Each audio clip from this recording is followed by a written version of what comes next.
Good evening to you. I'm Tom Ziska. We're glad to have you with us tonight. Now to our neighbors dealing with another day of not having power after Thursday's deadly storms. Some people with underlying health conditions are left having to figure it all out on their own. Fox 26's Jonathan Mejia is live in Humboldt tonight, where he spoke with a mother whose son's life depends on having electricity for his medical condition. Jonathan. Yeah, I'm here in this neighborhood in Humboldt, and all throughout the evening and day, we've just been hearing that. Generators, because this neighborhood are still without power. We spoke with a mother. Her name is Sherry Johnson. Her son, he was diagnosed with Duchenne dystrophy disease, and he depends on having electricity to receive his treatments.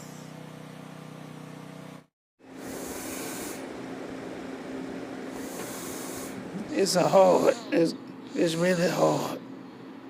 Very hard. It has been terrible.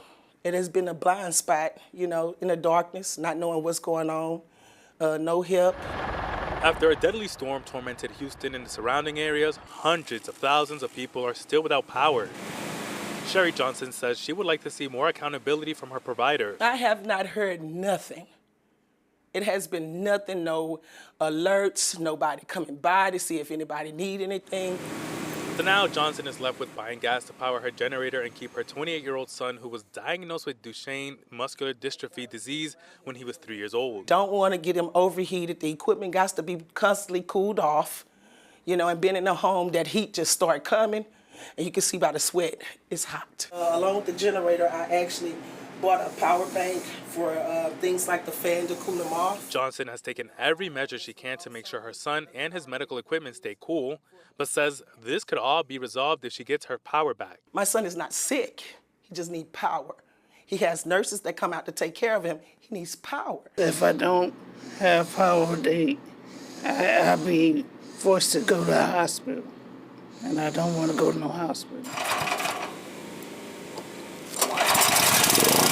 Johnson says if she has no other option, then she will go to the hospital, but believes that step will not be needed if the neighborhood gets their electricity back on. They overbooked. They got other patients, and I don't want to take a bed from somebody that could use the emergency room. Everything he needs is here, and if he have the electricity, hey, he's in good shape.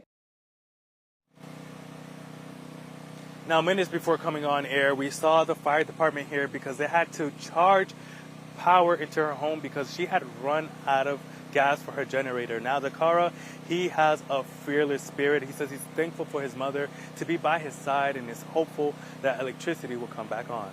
I'm live in Humboldt, Jonathan Mejia, Fox 26 News.